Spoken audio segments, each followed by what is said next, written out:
Thursday, September 29th edition of the Carolina Weather Video. I'm meteorologist Matthew East here with you. The big weather story here over the next several days is going to be the big change to much, much cooler weather as we get into the weekend. That cooler air arrives right as we flip the calendar over to the first day of October on Saturday. And actually, the cold front itself moves through tomorrow, but the cooler air will really begin to settle in Friday night and into Saturday and last all weekend long. Now let's talk about rain. There's not a lot around our region, but it's been kind of an unsettled overnight period over in eastern parts of North Carolina. A pretty good thunderstorm moved through Elizabeth City this morning. Also one of those mornings that if you happen to be along the Carolina coast or even the Georgia coast, you can look out over the ocean and see some of those big thunderstorms out there over the water this morning.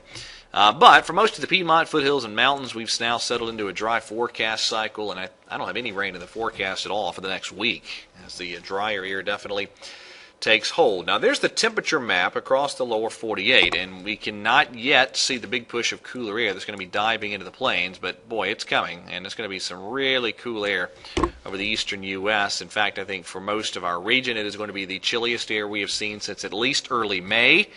And in some instances, in some spots, it may be since April.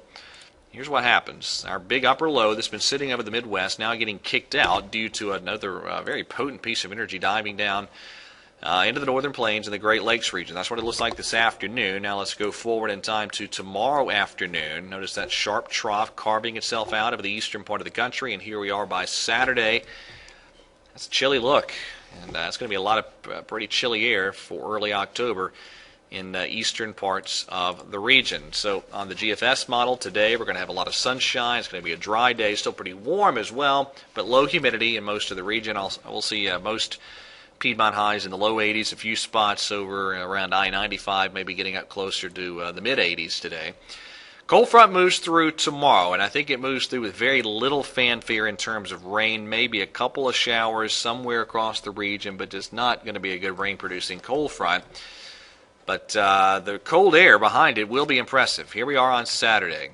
Probably a fairly stiff northwest wind through the day Saturday. Highs in the Piedmont likely struggling to even make it up into the low to mid 60s. And yes, the first snowflakes of the season likely up into the Virginias. Can't even completely rule out the highest peaks in northwestern North Carolina, seeing a few snowflakes as this colder air settles in. All right, and here we are on Sunday. High pressure getting situated directly overhead, and I think it is Sunday morning and Monday morning that will be our coolest mornings, as I think a lot of Piedmont spots will be in the lower 40s and even upper 30s for low temperatures on one or both of those mornings. And we get a gradual warming trend next work week, back into the 70s for highs on Monday and Tuesday.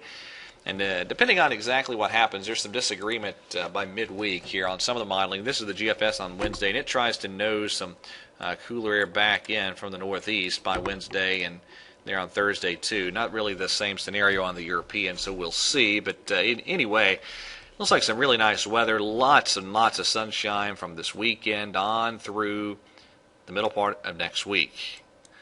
But definitely this weekend, the big story is the chillier air. Now, kind of interesting in the tropics, twin tropical storms out there, Ophelia and Philippe. Let's talk about Ophelia first. There's the satellite image this morning. And some reference points for you. There's Puerto Rico right at the left part of the image there.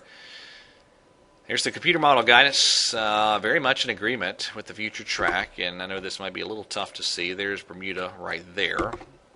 And there's the official Hurricane Center forecast taking this east of Bermuda as a hurricane. And then up into parts of the Canadian Maritimes. Now, Philippe is kind of interesting. That's what it looks like on the satellite imagery this morning. And there's the computer model guidance. And it's looking more and more likely that we'll see this northwest motion for a while, but then some pretty strong ridging sets up over the western and central Atlantic, and that would likely turn Philippe back to the west, at least for a period of time. The Hurricane Center forecast does indeed indicate that scenario.